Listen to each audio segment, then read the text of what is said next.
Apa ciri-ciri mereka yang darahnya sudah mulai rusak, pembuluh darahnya sudah mulai tersumbat?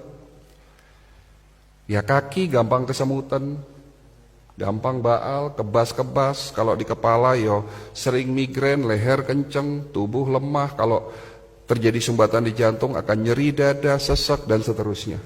Itu menunjukkan bahwa sudah terjadinya kerusakan darah dan pembuluh darah.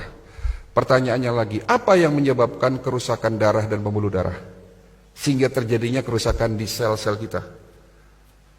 Penyebabnya karena faktor radikal bebas. Tolong ini diperhatikan, ini penting sekali ilmunya.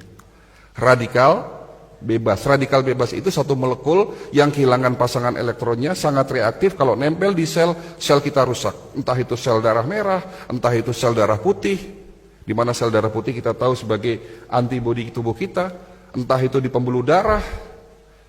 Kalau terjadinya kerusakan di pembuluh darah, ya, akan terjadi peradangan. Ini bahaya sekali kalau terjadinya peradangan atau inflamasi terjadi di pembuluh darah kita. Ini yang menyebabkan pembuluh darah kita menjadi rusak, yang pada akhirnya kolesterol, zat-zat sisa itu mengendap di tempat terjadinya peradangan tadi, sehingga terjadi yang namanya plak atau sumbatan pembuluh darah.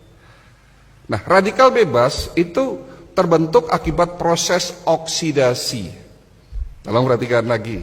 Oksidasi ini apa? Oksidasi itu contohnya kalau di luar sana besi berkarat. Berarti tubuh kita bisa karatan, ya. Proses oksidasi terjadi secara alami, Bapak Ibu sekalian. Di saat kita bernafas, beraktivitas, saya berbicara, bahkan kita tidur terjadi proses oksidasi. Ya. Karena manusia tidak bisa menghindari proses oksidasi, Allah sudah menciptakan obatnya ada dalam tubuh kita. Diproduksi tanpa Bapak Ibu sadari sejak kita kecil, ya, di saat kita lahir di dunia sampai nanti kita mati. Ada obat dari segala macam obat, rajanya obat sebagai benteng pertahanan pertama yang dapat menetralisir terjadinya oksidasi. Kalau tidak ada obat ini, 5 menit tubuh kita rusak, Pak. Namanya antioksidan, betul.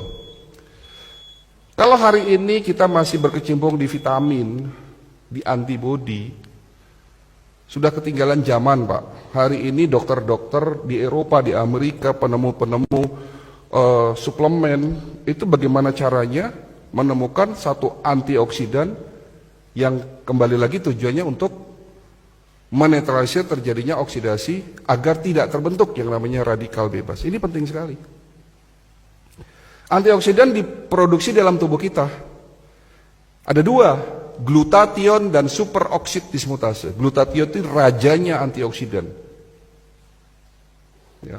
Dan SOD, panglimanya. Ada raja yang memimpin negara, ada panglimanya. Atau perdana menteri lah.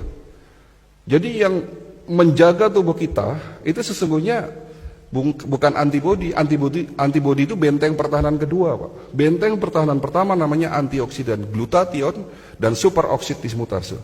Namun setelah usia Bapak 40 tahun, produksi antioksidan, glutathione dan SOD menurun.